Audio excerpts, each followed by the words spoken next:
Hey everybody, Farrell here. I haven't made a video in a while, so I thought I might just go over some of the stuff that we've learned in Chapter 4. Let's start out with population and sample. Here we have someone who is wearing very big green pants right here, okay? And he's interested in the water quality of Upper Sacramento River. So, is he interested in all water everywhere? No, just from the Upper Sac. Now, that would be our population, all that water, okay? All that water that's flowing down the Upper Sacramento River. And how's he going to do that? He doesn't want to test all the water, so he takes a sample, which is what we have right here. Looks like he's taking a sample of the water. Now, here's the deal. The water sample is from the Upper Sac. See, the population and the sample are kind of the same thing, except the sample is much smaller. That's the whole idea between population and sample, so don't get that confused. Alright, on to the next thing. So if you're anything like me, when you hear sample, what is the first thing you think of? Costco, of course. So here we are. We have a person that's giving out samples of holy guacamole. Now, I don't think that this person did a simple random sample of these boxes right here. That would mean that she would have to go through and label all the boxes in some way and then have a way, maybe with a number, a two-digit number, and then she would go to the random number table and then pick those boxes that came up on the random number table. Not sure that she did that. I'm pretty sure she just grabbed the ones that were closest to her. Now, she'll go through how many of these boxes a day? Maybe 12, I'm guessing. So she just picks the first 12 so that she can grab that's convenient, right? That's a convenient sample. Okay, now, what about a stratified sample? Now let's just assume that Costco's a big place, and this holy guacamole, maybe they have crates of this holy guacamole, and there's 120 boxes in each crate, and maybe they have 80 crates. And what they could do is say, okay, we're just going to take one box from each of the 80 crates. So one out of the 120 from each of the 80 crates, that would be a stratified random sample, or a stratified sample. It really helps to truly randomize your sample if you stratify it, taking one from each group and then taking your sample from there. Okay, let's talk about some of the issues that we might have with sampling in our experiments. First, we have voluntary response. Now that's classic in the classroom. We ask a question, we as teachers ask a question, and we pick on the kids that raise their hands. And, of course, those kids get the answer right, and the teacher thinks, awesome, you guys are doing really well, and then they just move on to the next thing. But a lot of the kids may not know what's going on, and what the teacher should do is call on people randomly, and that would give that teacher a better understanding of where that population, in other words, that classroom, is doing. How about a lurking variable? A lurking variable is a variable that you did not take into account or you just don't know about. So, for instance, say this class had a substitute yesterday, and the substitute accidentally gave the answers to the quiz as well as the quiz. They gave the answer key out. So the class did extremely well, of course. Now the teacher comes back and does a quick check for understanding. Look how happy they are.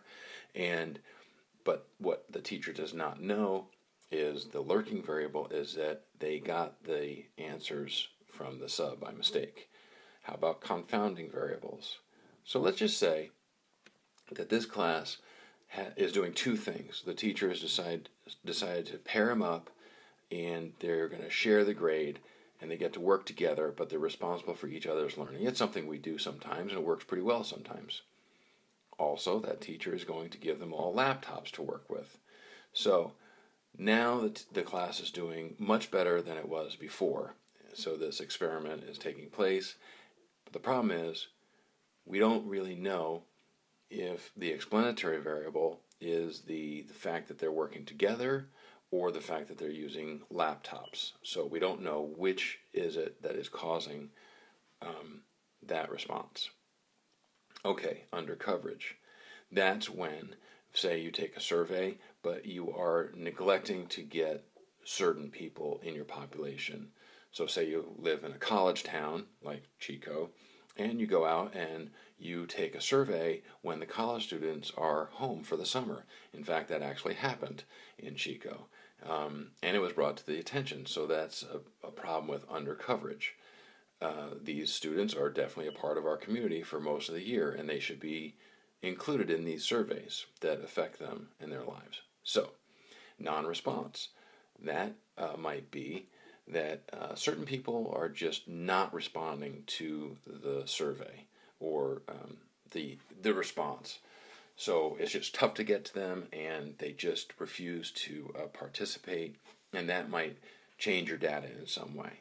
Then you also have response bias. And a lot of times that's caused by how you are asking the question. So the classic, I think it was, who was it? One of the Marx brothers asked the question, so when did you stop beating your wife? And there's no right answer for that. So no matter what you say, it sounds wrong. So anyway, those are some of the problem. Groucho Marx just came to me. There you go. So anyway, that's some of the vocabulary. Let's move on to the next thing. Now this is a cluster sample. So what this means is that let's just say that from this group of people that we've gathered in this room, there's about, 120 of them. Let's just say this is a mirror of our entire population. Say we're interested in a small city. So we've taken these 120 people. So if you notice, you have some old people, and look, there's a little kid and a mom, and there's a guy that has his own business, and all kinds of different people. We've got people of color, and we've got all kinds of different people, young people, old people.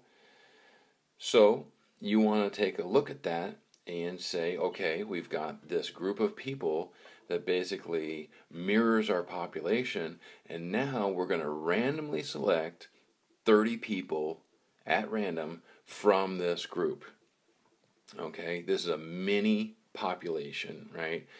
That this cluster sample mirrors our population, and then we pick at random 30 people out of this group. Okay, and that is how we take our cluster sample. So a cluster sample mirrors the population, but a stratified sample is where you group people that are similar. So here we have a group of young white kids. So we want to take a group of young white kids and a group of old people and a group of businessmen and all these different groups. Then we pick a few kids from this group and a few people from each of the other groups. The old people, the businessmen, moms, stay-at-home moms, working professionals. We take a few from each one of those groups and then combine them into one big sample. So we pick those separately and then combine them later. That's a stratified random sample. Now, I'm just wondering what's going on with this guy.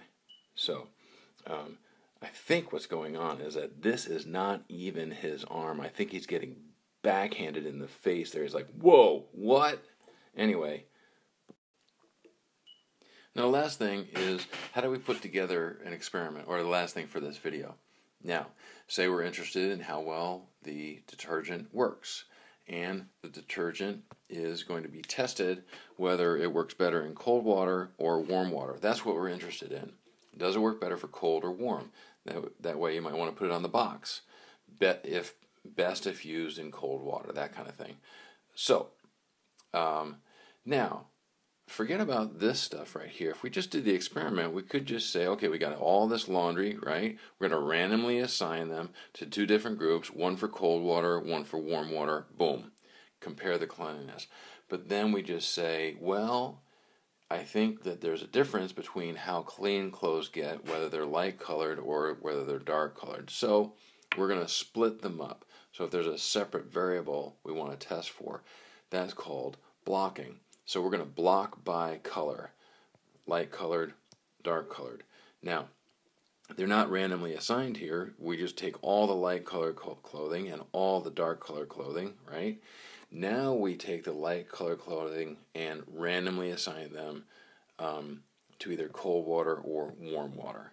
And then we compare the cleanliness. Same thing with the dark colored clothing. Now once we split them up, we randomly assign them to either cold water or warm water, and then we compare at the end. So that's a completely randomized block design. That's enough for today. I hope you watch this, and I will see you tomorrow. Let's see, last period of the day. So anyway, hope you're having a great weekend, and I'll see you then. Bye.